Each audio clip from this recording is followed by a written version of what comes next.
great to be in Albuquerque. I've been here many times throughout the 20 years I've been doing this work, and so it's always nice to be here because I love the sun and the beautiful mountains. Tonight I'm just going to read from the beginning of the book, and then I'm going to talk a little bit about New Mexico's relationship to the Green Book, and then I'm going to tell you a little bit more about what's going on with this project beyond the book, and then we'll do a Q&A and a signing. So here we go. So this remote, I'm just going to assume, there we go, perfect. I'm going to start out by telling a story. It's the way that my introduction actually begins, and it's about my stepfather, Ron. He told me this story when I was writing this book, and that's how I chose to start the book. So I'm going to start reading from the beginning. He was taking a vacation with his family. They were driving north. He was from Tennessee. And his father was sitting in the front seat driving, and he said, "Don't you dare say a word."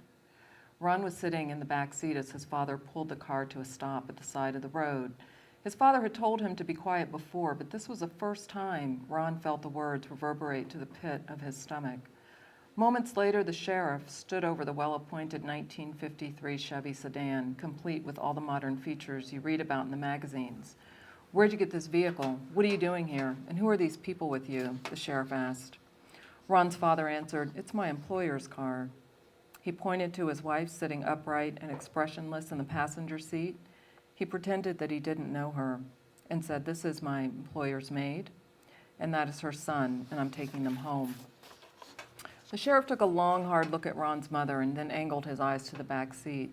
A young Ronald sat tight-lipped, too afraid to turn his head or even to take a breath. "Where's your hat?" the sheriff barked at Ron's dad. "Hanging up right in the back, officer." The sheriff waved. "All right, move on." As they drove north across the Tennessee border, a sad, eerie silence hung in the air. The jovial conversation they were having right before the sheriff pulled them over had stopped, dead. And although there was no discussion about what had just happened, the gravity of the situation was clear. Ron watched Daddy and Mama exchange knowing glances, and then he turned his head to look at the black, unassuming cap that had been hanging next to him in the back seat ever since he could remember. It wasn't until that moment that he realized why he had never seen his father wearing it. Mama wasn't a maid, and Daddy wasn't a driver. He had a good job with the railroad, and this was their family car. Until that day, Ron never paid attention to that cap, but now he realized it wasn't just any hat. It was a chauffeur's hat, a ruse, a prop, a lifesaver. During the Jim Crow era, the chauffeur's hat was the perfect cover for every middle-class black man pulled over and harassed by the police. If Ron's father had told the sheriff the truth, that he was driving his own car and that they were a family on vacation, the sheriff wouldn't have believed him. He would have assumed the car was stolen.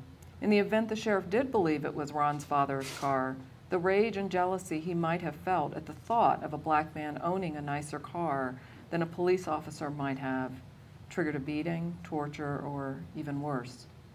From that day on, Ron noticed these hats strategically placed like unarmed weapons in the back seat of nearly every black man's car. Ron was my stepfather. I had known this man for more than 30 years, but this was the first time he had told me anything about the pain of growing up in the Jim Crow South. And it's not that he was a quiet man. Ron loved to talk. He could talk for hours. My mom and sister and I would try to scoot out of the kitchen before he started in on another one of his long Southern yarns, ones we had all heard before. But it wasn't until I started this project that he shared these stories with me. It was only then, at the age of 46, that I realized I had earned his trust. This was a huge accomplishment because after what he and most black men of this generation had lived through in this country, he felt he couldn't trust anyone. Okay, and that's the end of the reading. Now I'm going to go into and just talk more about the project. You know, I think Ron started to trust me around 2013, and it was really soon after I just started working on this project. And I'd been commissioned to write a travel guide on Route 66, and that's how I kind of stumbled on the Green Book by accident. I found it at the Autry Museum in Los Angeles, And it was tucked under glass in a corner, and as soon as I left the museum, I called my parents and I said, oh my God, do you know about this? Did you use this? Had you heard about it? I had never heard of it. Most people I talked to had never heard of it. My mother didn't know what it was, but my stepfather, Ron, knew, and he said, oh yeah, you know, we had those back then. He said there were a few of those guides. And he was right. There were about a dozen other black traveler guides in addition to the Green Book. But the Green Book was in print for the longest period of time, and it had the widest readership. But it wasn't the first one. The first Black Traveler's Guide was Hackley and Harrison's, and it was published in 1930. But the Green Book was published in 1936 by this man, Victor H. Green. He was a man with a 7th grade education, and he was an incredible visionary. He was a postal worker, and he saw a need, and he basically filled it. He started it in Harlem, where he lived. The first edition only really had establishments in Harlem and in upstate New York. Later, by the 50s and 60s, the editions had listings all the way in, you know, Bermuda, and there were 33 countries in Africa that were listed, the Virgin Islands, Europe. It spread really wide. And the way that it spread, it was distributed by a mail order process, by word of mouth, and also by black-owned businesses. But one of the major key factors in how the Green Book was really popular was it was at Esso gas stations. And that was a big deal. And Esso is ExxonMobil today, so they're still around. Victor Green also had an ingenious idea because he was a postal worker, and he was in the Postal Workers Union, which was a segregated union, but just like most things at that time, black postal workers were only worked in the black areas. So they knew all the black business owners, they knew the beat, so when they would take out the Green Book and say to these business owners, like, this is, you know, something you should advertise in because it would bring more business, and that's what he did. And so by 1962, the Green Book had reached nearly 2 million people, so it was very popular.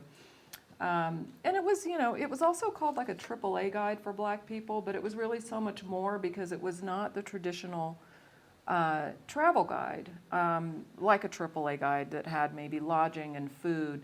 But the Green Book had everything you might need on the road and then some. It was like a yellow pages of black businesses. There were tailors, there were haberdashers, there were doctors, there were banks in the Green Book, there were liquor stores and pharmacies, anything you might need or want. There were sanitariums in the Green Book and funeral parlors. It was quite extensive. And there's there's a tailor up there, just what you've been looking for. Now we can travel without embarrassment. These are just a couple of pages. But it celebrated black entrepreneurship and self-sufficiency. And more than 80% of these listings were in black, they were clustered in traditional black neighborhoods.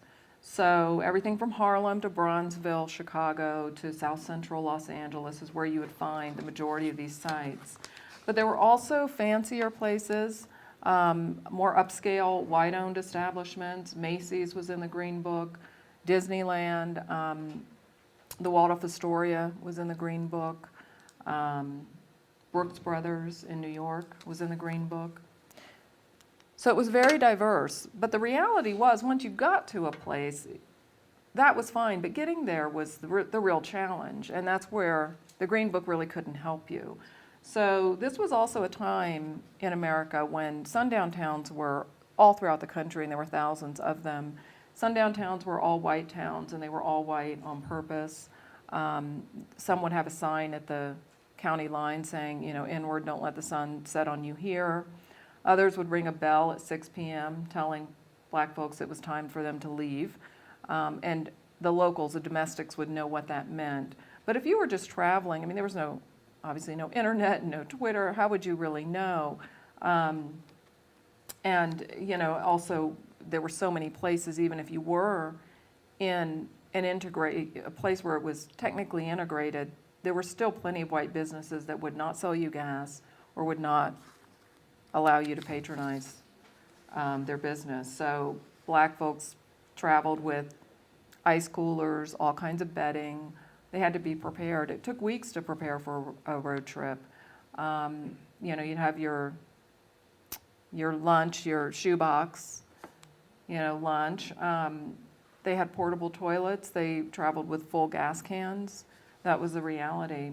And it wasn't until I started this project that I realized every time I went home to Ohio for Christmas and I'd be leaving, getting ready to get on a plane, and Ron would always try to load me up with food.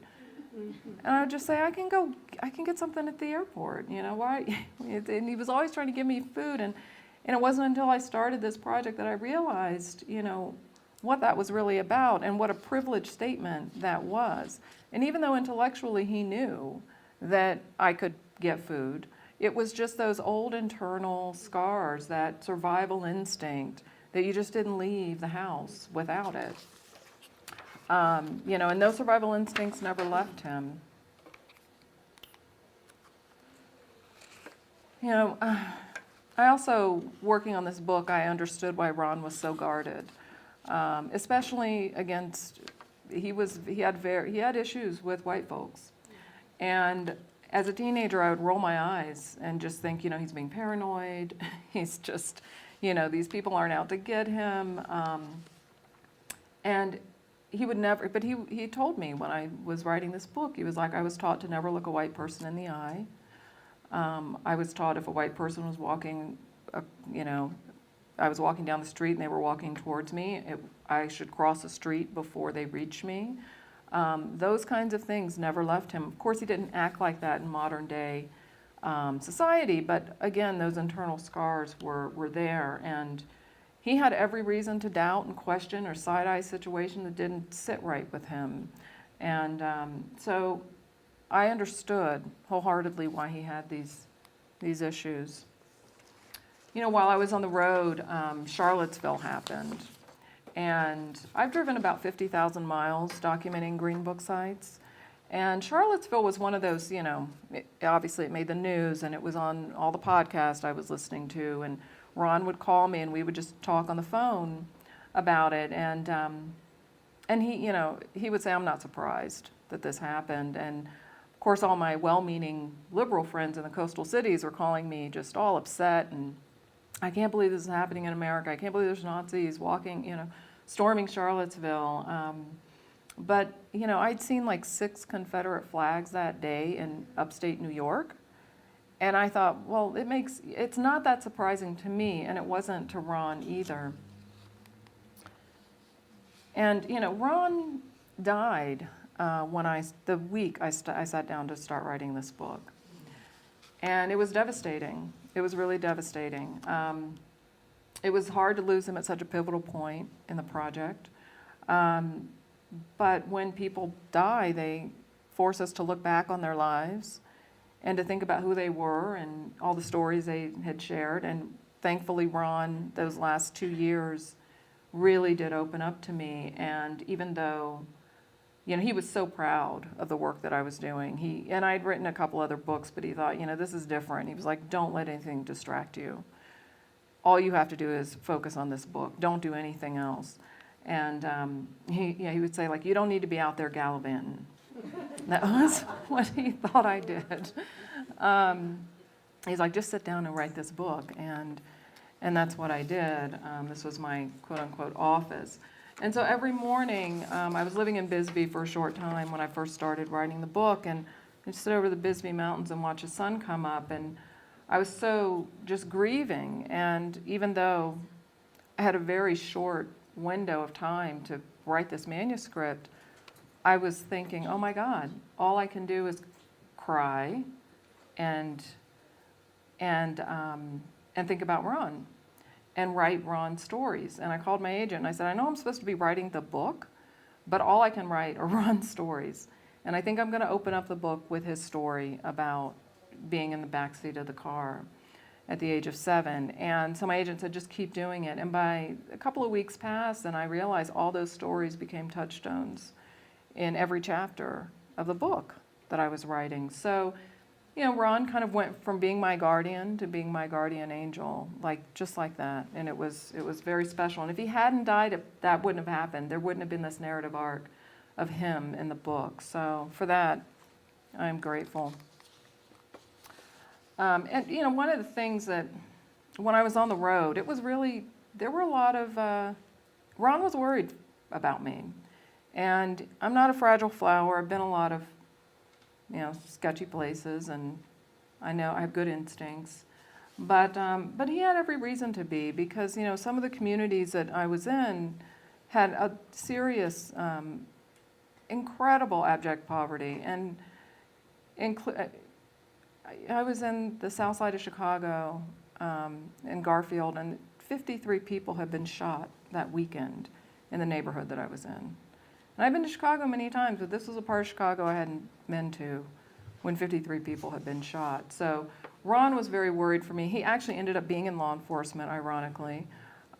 He's applied me with a stun gun and mace and a knife, and he showed me how to use them.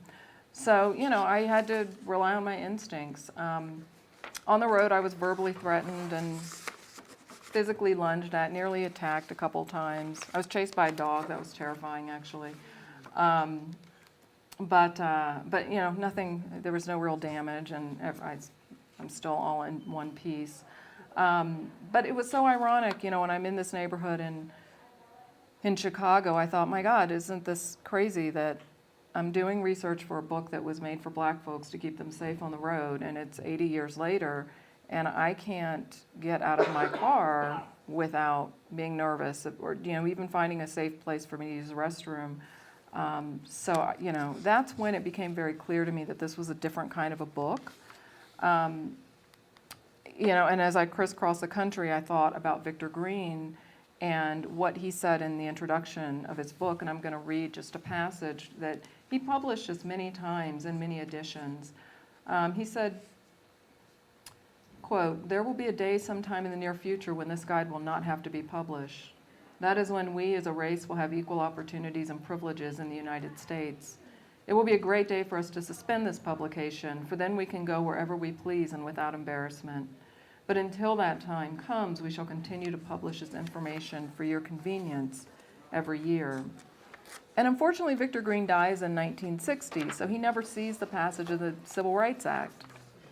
He never sees integration become law, and it may have broken his heart, because after integration became law, racism continued to shape America's social, political, and physical spaces. That did not stop just because a law changed.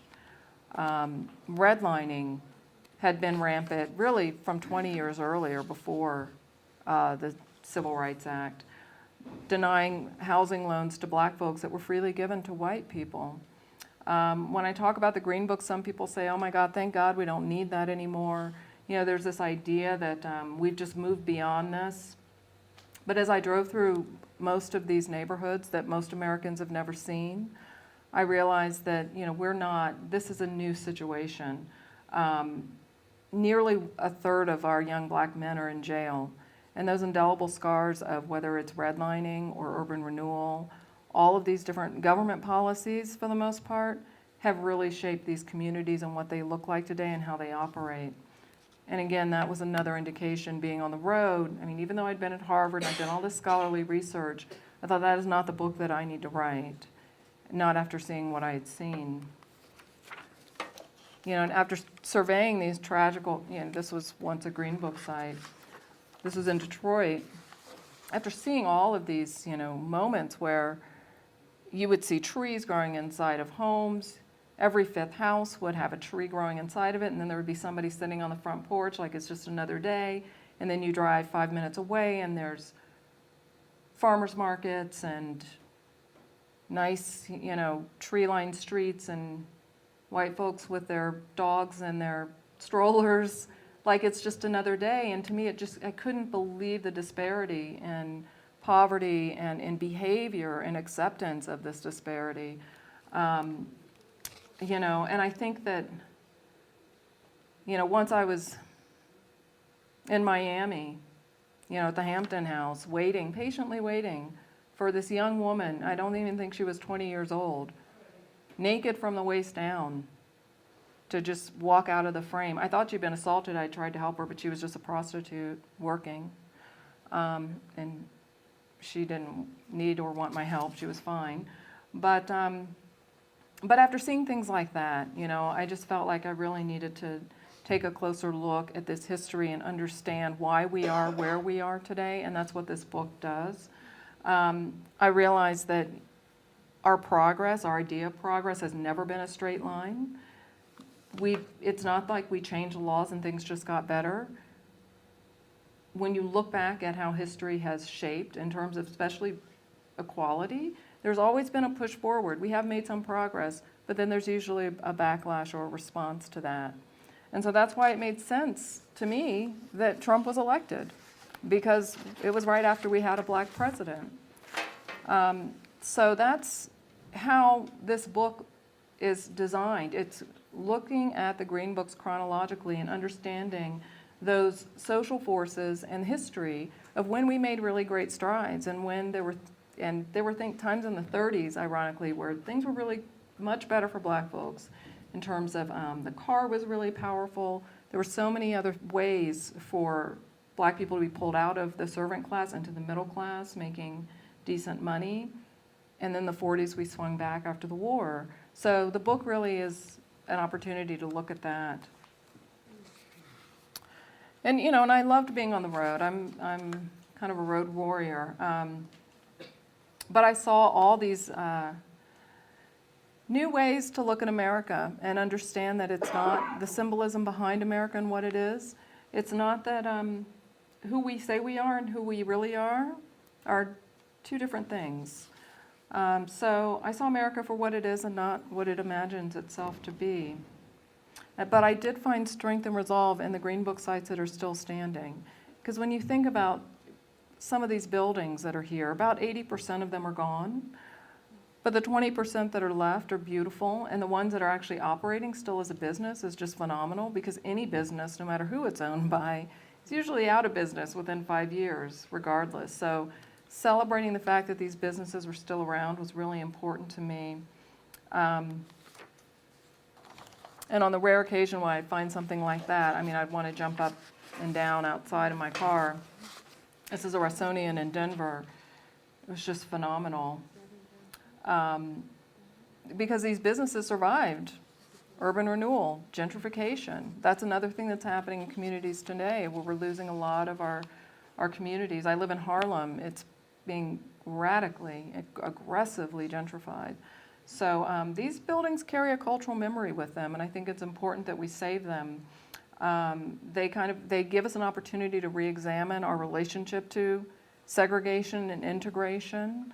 It really forces us to look at where we've come from and these tangible evidence that that we've survived. So to honor and celebrate these places, I have in the back of the book, there's a site tour that looks at these buildings. You can actually go to them and visit some of them. It's not it's not a complete list. It's not every single Green Book site, but there are most of them that are listed there. And when you go to these sites, that remember that America is messy. It's a messy collection of customs and traditions and values and belief systems. And we're a young country, and we're still figuring this out. And I think that, it's interesting because hate is really hard to understand. And I've seen so many people, especially more recently, struggling with trying to understand that. But our relationship to it is so deeply layered because history is ephemeral. It's slippery. And it changes according to whoever is telling it. So it's often buttoned up and sanitized and simplified in a way that we want to retell this story. It looks like we just had one smooth ride and things just kept getting better, but one where we learned from our mistakes and righted our wrongs, but this isn't what happened. Like I said, for every major push forward, there was a white lash. So this is not a book about the history of road tripping. It's more of a pilgrimage towards understanding a country that is so blinded by its symbolism that it can't or won't face the obstacles and the pervasive notions of racism that created an environment for the Green Book to thrive. So I hope at some point it will just show us not just how far we've come, but essentially how far we have to go. So now I'm going to talk a little bit about New Mexico and its relationship to the Green Book. And especially Route 66, because Albuquerque here is right on the Mother Road. And Route 66 is really critical because this was not an easy trip for black folks. Nearly half the counties along Route 66 were sundown towns. So that's a reality that you have to deal with. And once black motorists crossed into New Mexico, there were only 3 cities in a 350-mile stretch that had Green Book accommodations. So of those 3 cities, say you got to Albuquerque, there were about 100 motels along Central Avenue, but only 6 accepted black folks. And so how would you know which one? You just keep going up and having to, how would you know unless you had a guide like the Green Book? So it was really critical. And another situation that was happening here was there were so many black folks getting into accidents. And it was a real issue because 6 black people died in one accident. It was very serious. It made the news, it made the newspapers. And this NAACP aide told the sheriff, he said, they're getting into accidents because they're exhausted. They've driven through the Ozarks and through the Panhandle, and they couldn't find a place to sleep. And so it was just fatigue that was really the reality of why folks were getting into accidents. But here's a really interesting Green Book site. It's near Taos. It's the San Cristobal Ranch. It was owned by a white family. Sorry, this is cut off on the bottom. But it was a 40-acre ranch. Craig and Jenny Vincent owned it. And she was a well-known folk singer, but they were communists too. And they had this really great eclectic, just very, everybody should just come. And it was open to everyone, and it was great. But of course, McCarthy shut it down in 1953. So it wasn't in the Green Book for very long, but it was definitely an unusual Green Book site. You also had the Black Range Court here in Truth and Consequences, New Mexico. And further west, there was El Navajo and Gallup that was really exciting. It was built by Mary Coulter, who was incredible part. It was the only Green Book site that I found that was actually built by a woman, designed by a woman. It's no longer here today because once they widened Route 66, we lost that. It's heartbreaking that it's gone. And so in light of that, I have really made a mission to try and save as many Green Book properties as I can. So I got a grant from the National Park Service Route 66 Preservation Corridor Program to nominate some of these Green Book buildings for the National Register so we can save them. So that's a part of this project. We almost lost the Deanza Lodge. This was not officially in the Green Book, but they did serve black people. This isn't here in Albuquerque. It was built in 1939. It was run by a prominent Zuni Indian trader. It was supposed to be demolished for an Albertsons, but the city stepped in. I think it was in like 2003, and they said, no, we're not going to do that. But it sat abandoned for for like over a decade. I think it makes an appearance in Breaking Bad. That was pretty much its own. I think Walter White throws some drugs in his trunk or something, and his wife is having their baby, but that was in the parking lot in the Deanza. So now I'm going to talk a little bit about where the other aspects of where the project is going. I got a grant from National Geographic to develop a digital interactive map that's looking at these different levels of tracing how racism what does equality really mean? And over the last 100 years, really. So it will have everything from lynching sites documented to sundown towns that will be mapped, Green Book sites. There will be modern day hate groups. So you'll see whether maybe there's a current KKK chapter in your community and you don't know about it. It'll also look at lead levels, these communities where Green Book sites are clustered, some of the socioeconomic data and strata that really show up in terms of tracing and mapping equality. And one thing I'm finding that's kind of interesting, I'm still working on this grant, but there are some places that were sundown towns, Ina, Illinois is one of them, where it was all white for most of the 20th century, and then suddenly now they're showing a black and brown population, maybe 5 or 10%, not a lot. So, but when you look closer at that, you see that the black and brown people are all in their private prison. They're not citizens. And so it's kind of this prison gerrymandering that's been happening kind of under the radar. So this map is going to look for other areas where that's really happening, because it's a real plus for the community, because they get more legislative power by having more citizens. By displacing, this is happening a lot in Pennsylvania, so displacing, black folks that are being taken from major cities like Philadelphia. They may be arrested in Philadelphia, but then they're put into a smaller town in a prison, sometimes mostly a private prison, where their numbers are being elevated in terms of for legislative power. So I have my eye on that situation.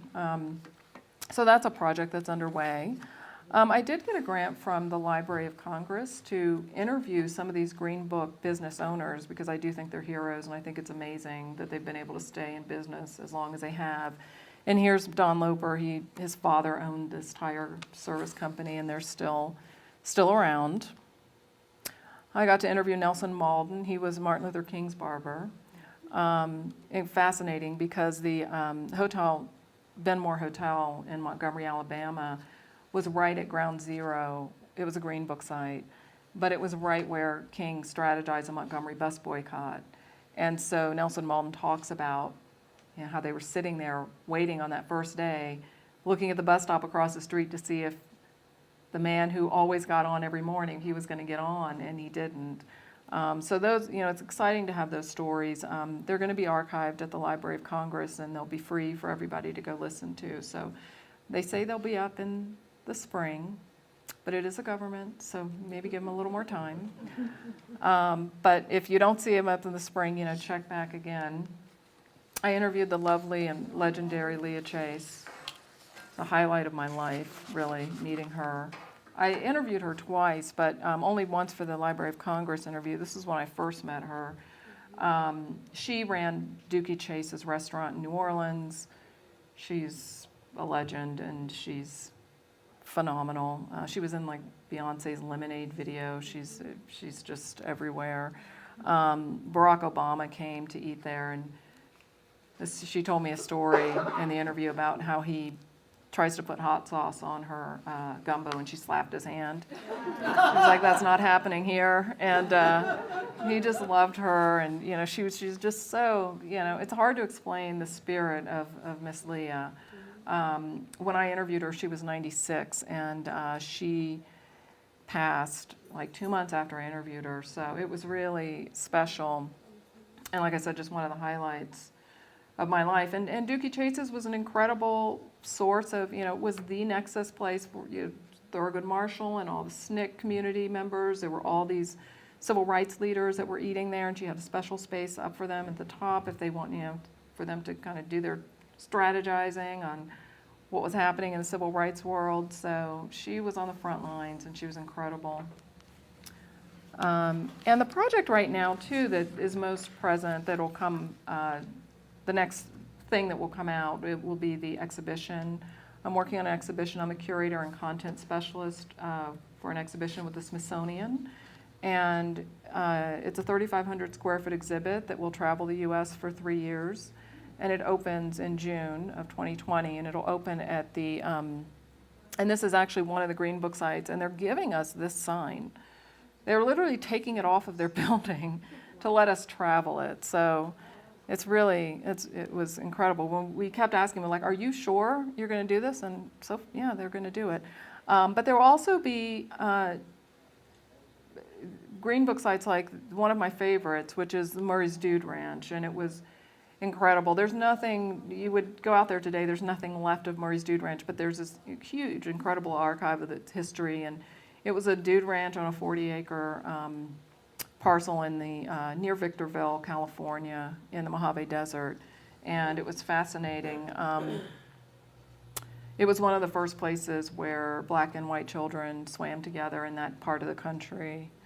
And there was a huge article that was out by Life magazine and by Ebony magazine, so it made the papers. It was it's a big deal, and there were black westerns that were filmed there.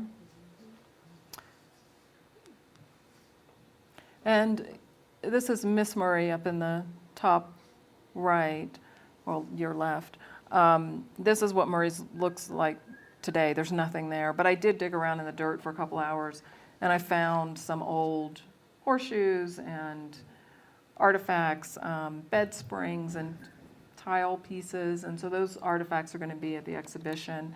And then Pearl Bailey buys it later in 1955, so she's kind of connected to this, which also makes it even more fabulous. And the exhibition will open at the Lorraine Motel, where King was assassinated. The National Civil Rights Museum is an extension of Lorraine, and it's a perfect place because Lorraine was a green book site. So that's exciting. And just to wrap up, I just want to say, in conclusion, I'm so thankful that I'm getting to do this book tour, and I get to share this history with you, and that people are really responding well to the book. If you want to reach out to me and find out more about the project, there will be a children's book based on my book.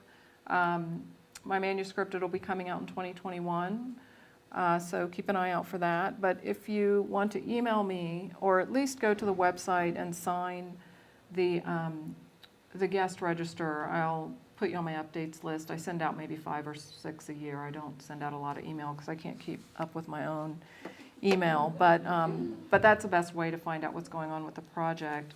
So I want to thank you for coming out, and I want to open up the discussion for a Q&A. But thank you very much.